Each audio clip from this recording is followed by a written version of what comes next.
Hey everyone, thanks for tuning in. So I finally hit Master, um, as kind of expected, I guess. But it actually was more difficult than I thought going from Ultra to Master. Um, I progressed until Ultra so fast. I just kind of assumed it was going to continue to be that way, but no. Going from Ultra to Master was a little bit more difficult. Um, I'll kind of share with you my journey through it because I think it's interesting to say the least. I pretty much went all the way up until veteran using Absol. I was able to get jungle often, and it was just easy mode down there in the trenches. Once I hit veteran, I people started calling jungle before me, so I needed to learn other stuff. So I decided, well, I should probably learn a support character. And by the way, when I say support, I'm referring to supporters and defenders. I'm just going to call them supports. I'm going to call all-rounders, speedsters, and attackers cores from here on out. So I needed to learn some supports. Alright, so I went from Eldegoss. I went Eldegoss pretty much totally veteran through Ultra. Sorry, veteran to Ultra. And then once I hit Ultra, surprisingly, I don't know how often this is happening for all of you guys who are playing maybe on, let's say, like North American servers or European servers, but on Asian servers, there's a lot of people who main supports. So it was kind of difficult to get my Eldegoss there. Also, Eldegoss got nerfed during this time, and so I picked up Wigglytuff as well.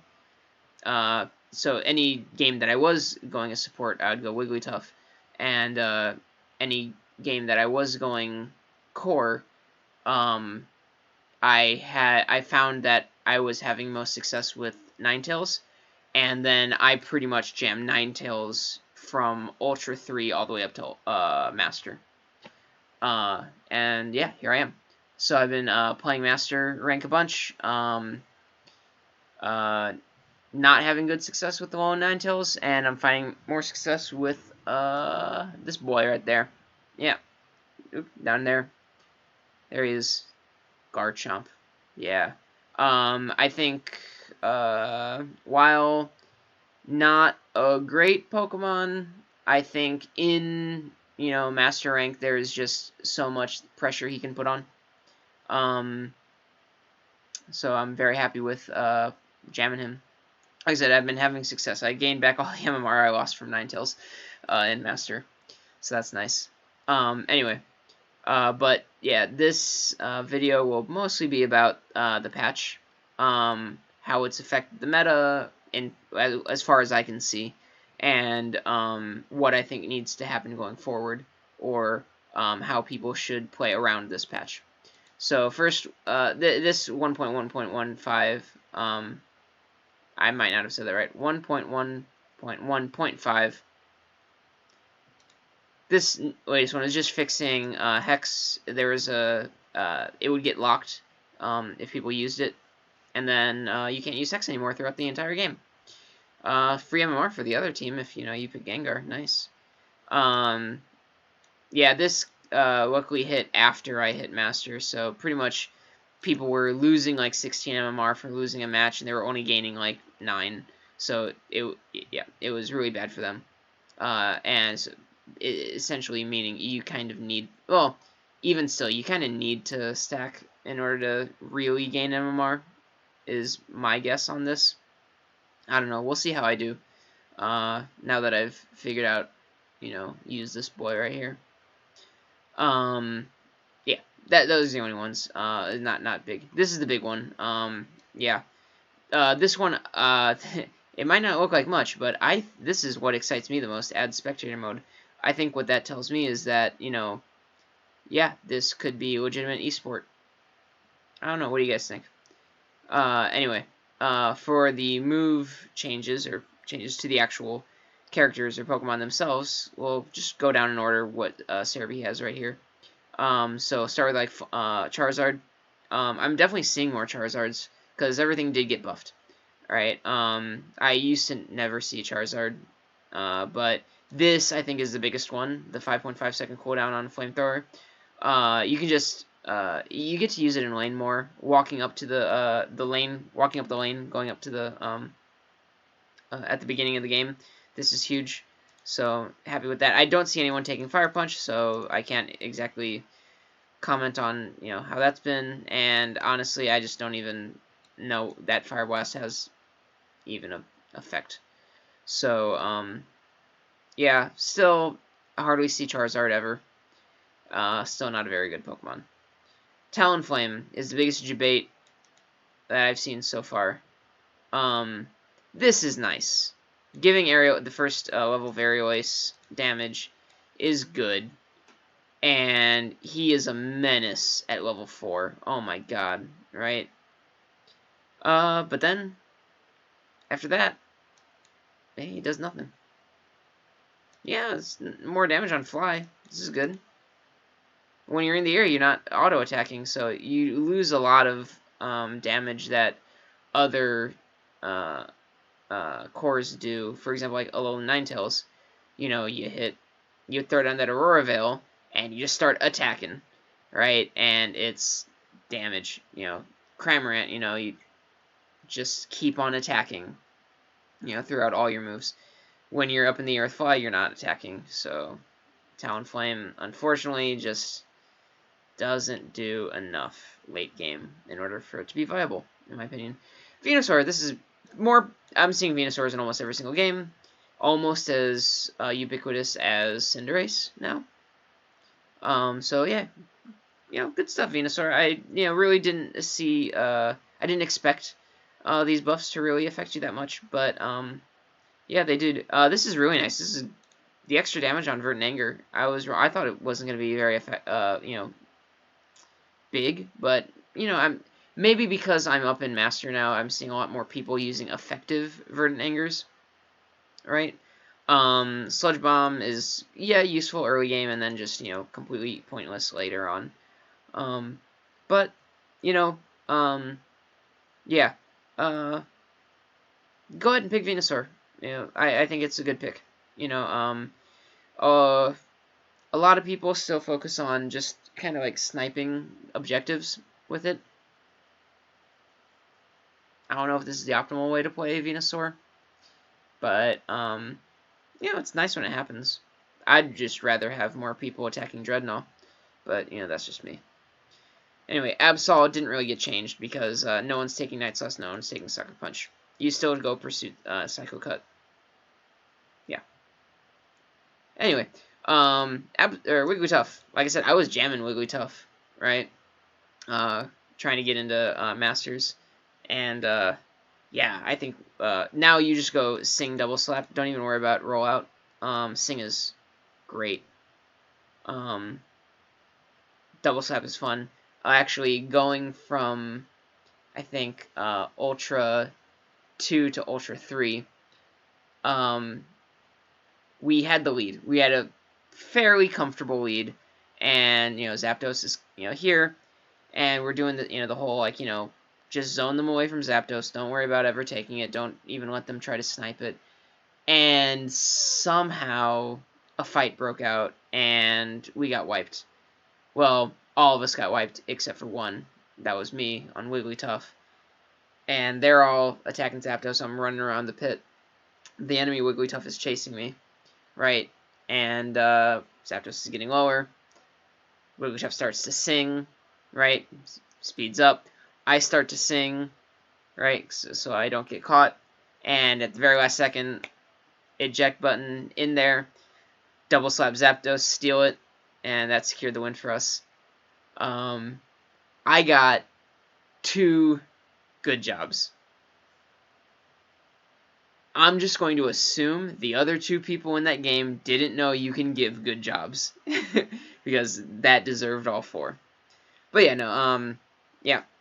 Happy with Wigglytuff. Like I said, I was very happy to see Wigglytuff getting chosen. Because I already thought Wigglytuff was good, right? And now Wigglytuff is great with all this, bonus stats.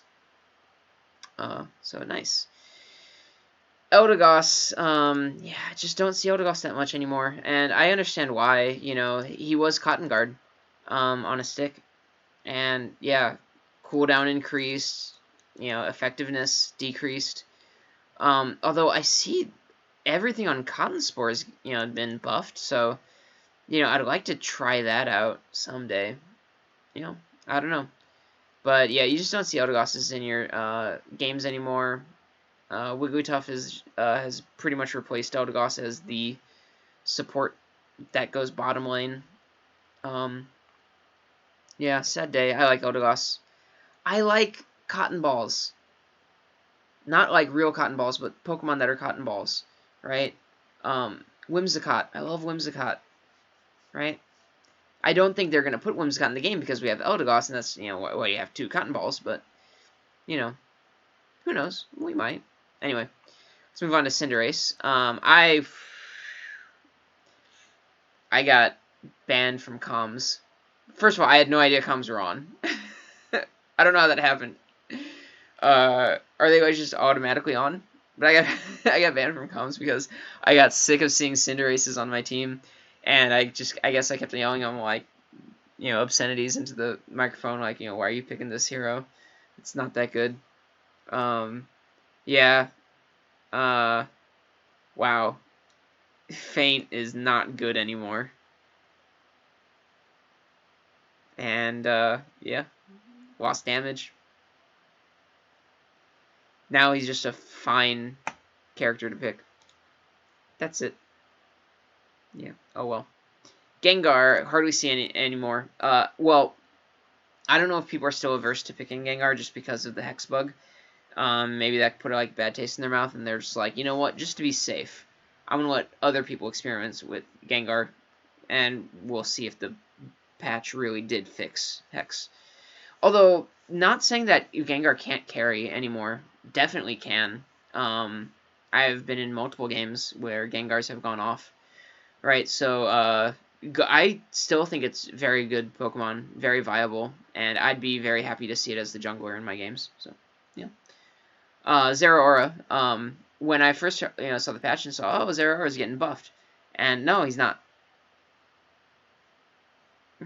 This is not a buff. This is definitely a nerf, and this is a nerf, right there. Stop picking Zeraora. Pokemon is bad. All right. Cramorant, I am so interested in this buff right here, because this is 245 damage, and you can do it, what, 3 times? So that's 735 damage, possibly, I don't know, before, resistances and whatnot. But also, like, every time you dive, you pick up an Arrokuda or a Pikachu, right? So, like, yeah, if you stagger, if you get the attacks off, I can assume that's gotta be a lot of damage. So, yeah, this nerf to Whirlpool, it's not that bad. Like, I mean, Whirlpool just becomes Surf or Dive anyway. So, yeah, I don't really consider this that big of a nerf. Cramorant's still a very good laner. And I think, a pretty good Pokemon just to have later on. Machamp, I see more and more people picking Machamp. It could just be because, like I said, as I climbed through the ranks, more and more people were using Machamp because possibly is a good Pokemon. I don't know. I still haven't played with him. Maybe I should. Yeah, don't really feel much of a difference in Machamp's performance since the patch. Lucario definitely got fixed, I guess. That's a unfortunate choice of word for a Pokemon that looks like a dog. But this Power-Up Punch, it was so the way it got fixed was originally it was you do extra damage on the Power-Up Punch, and then you also do that damage on your next auto attack. That wasn't supposed to happen. Some people kind of assumed that's how it was supposed to happen, but I guess not. Right? I wouldn't have been surprised if that wasn't as intended, but it was not as intended. So he's now lost about, what, 30% of his damage? Right? Not like total damage, but, burst. 30% of his burst. So, yeah, it's unfortunate for it. I'm seeing a lot more Greninjas. I had Greninja at the bottom, right? I had Greninja as bad, but I guess if you're good with him, he's probably a high skill cap, which is why I had him at bad. I see him in, I think I see Greninjas in the most in my games. Either Greninja or Wigglytuff. Um, or Snorlax. One of those three are probably what I see the most in Masters. Been fine with it. Although Ninetales, I still think the ulti is trash, so, you know, who cares? But, yeah.